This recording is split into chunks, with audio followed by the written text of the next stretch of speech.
Chapter 12. The School System and School Outings. The school system in Germany was such: Volksschule, meaning public school, 1st grade to 8th grade. Thereafter, Fortbildungsschule, meaning a vocational training school.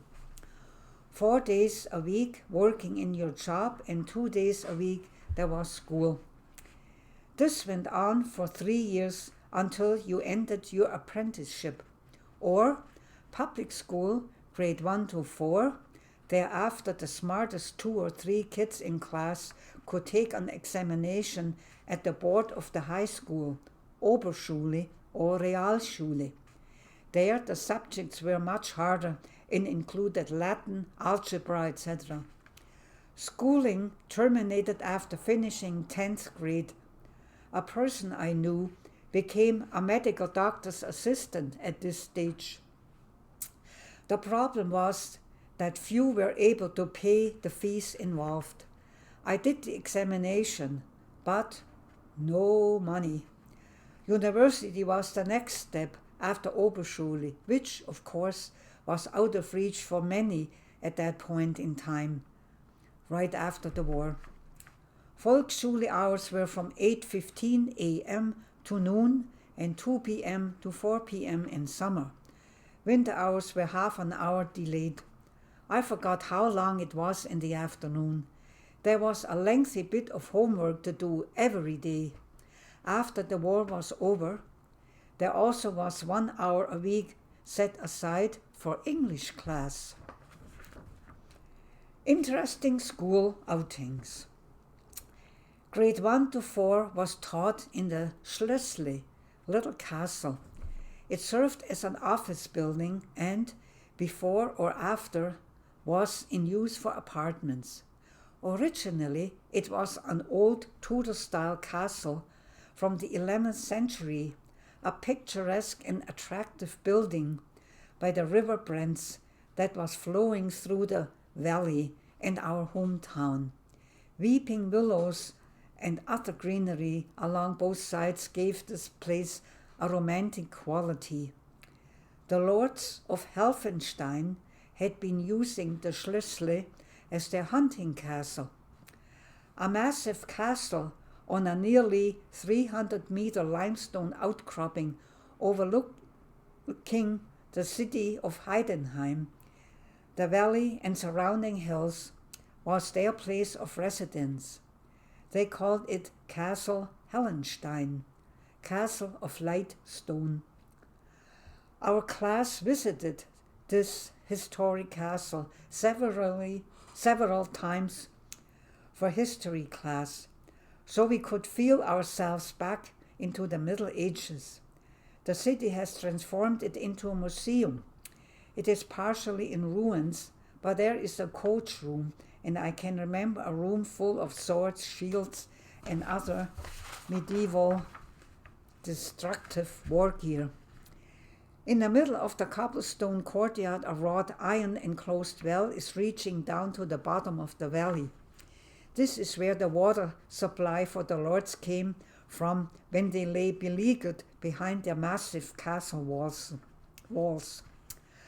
A drawbridge also was a deterrent for the enemy. It is still there and is the main entrance today. Every summer, live plays medieval are held within the walls. A deer park in the rear was lovely for us kids to visit. Nowadays, a restaurant and a modern hotel have been added. The castle and Heidenheim itself, with its many Tudor-style houses and pedestrians-only Main Street, has become a lovely tourist attraction. I remember another school outing. It was an interesting trip to the Steinheimer meteor crater, just over 3 kilometers from home. It is 3.8 kilometers in diameter and was supposed to be over 14 million years old. We were to find certain kinds of rocks. Since the crater is so large, with the village of Steinheim built right in the middle of it, nobody would expect a crater here. but rock samples and aerial views thereafter revealed the secret. Since we lived on the Swabian Alb, all limestone deposits, like the Bruce Peninsula in Ontario, low on one side and high to cliffy on the other. Quite a few caves had been formed. Perhaps the Charlotte Cave, being the largest. Our class ogled the mysteriously lit, wondrously shaped stalagmites and stalactites with interest. Oh, those outings were always so much more fun than sitting in the classroom. Down from under a cliff face emanated the spring of the River Brents, filling a deep blue, very mysterious-looking natural pool. The river meandered gently down our valley, through grassy meadows and small towns, where its waters mingled with the Danube River near Dillingen, close to the city of Ulm on the Danube. The town of Königsbrunn is the birthplace of the river, as well as of Erwin Rommel, the so-called Desert Fox. He, with other high-ranking officers, had plotted to kill Hitler in 1944. Unfortunately, the exploding bomb in a suitcase did not kill the intended.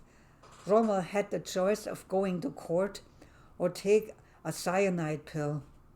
He did the latter, or was made to.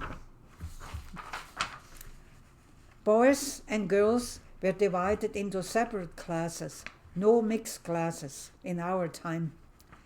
I think that was a good thing. It kept our minds more on learning instead of getting sidetracked by the other sex.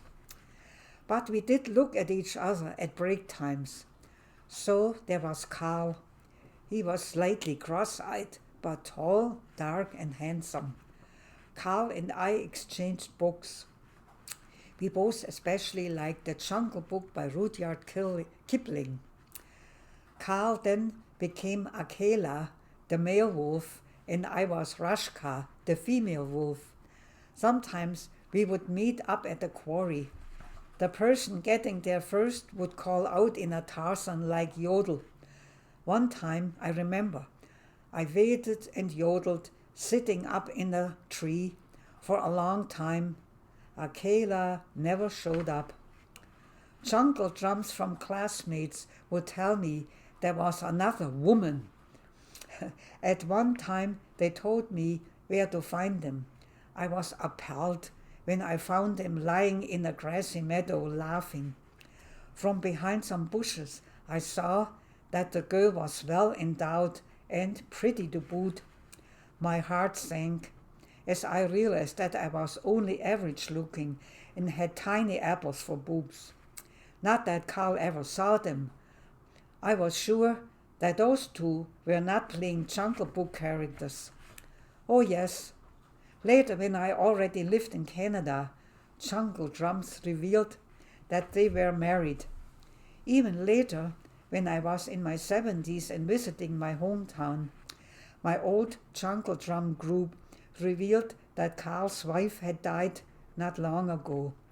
So I visited him, and by what I saw and heard about her convinced me that I would have liked her. She played the accordion, and obviously she loved plants. The living room was practically a greenhouse. Karl appreciated my visit. He appeared to be so sad and lonely. He died in his sleep not too much later.